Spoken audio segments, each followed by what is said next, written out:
நட்புன்னு எடுத்துட்டாலே அதுக்கு ஜாதி, மதம், இனம், மொழி, நிறம், ஏன் வயது, இவை எல்லாமே ஒரு எந்த வகையிலையும் தடையா இருந்தது இல்ல.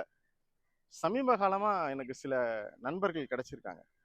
அவர்கள் எப்படிப்பட்டவர்கள்னா, பெரும்பாலானவர்கள் என்னை விட வயதுல மூத்தவர்கள். அவர்களோடு பழகும் பொழுது, அவர்கள் தோழர்கள் என்று அழைக்கும் பொழுதே மனசுக்குள்ள ஒரு பெரிய சந்தோஷமும் ஒரு பெரிய உற்சாகமும் தான் ஏற்படுகிறது.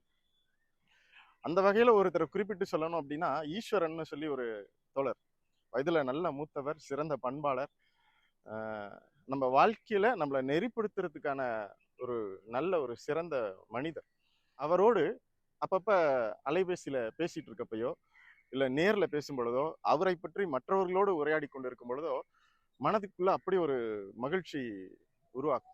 ஏதோ பார்த்தோம், ஒரு முகத்தளவுல ஒரு சின்ன புன்னகையோட பேசிட்டு போனோம்னு இல்லாம, அவரோட பேசிட்டு இருக்கப்பயும் சரி, அவரை பத்தி நினைக்கிறப்பயும் சரி, மனதுக்குள்ள ஏற்படுகிற மகிழ்ச்சி தான் பெரிய உந்துதலை தருது. இது போன்ற மனிதர்களோடு நமக்கு கிடைக்கக்கூடிய இந்த நல்ல தொடர்பு தான் சிறந்த நட்பு. இதைத்தான் ஐயன் வள்ளுவன் நட்புங்கிற அதிகாரத்துல குறள் எண் 786ல ரொம்ப தெளிவா பதிவு பண்ணியிருக்காரு. முக நக நட்பது நட்பன்று, நெஞ்சத்து அகநக நட்பது நட்பு. முகமலர்ச்சிக்காக மட்டுமே பழகுவது நட்பல்ல, உள்ளம் மகிழ பழகுவதே நல்ல நட்பு.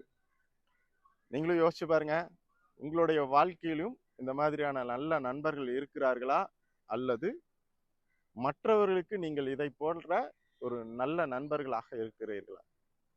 வாழ்க்கை முழுவதும் நல்ல நண்பர்களை தேடுங்கள், மற்றவர்களுக்கு நல்ல நண்பர்களாக மாறுங்கள்.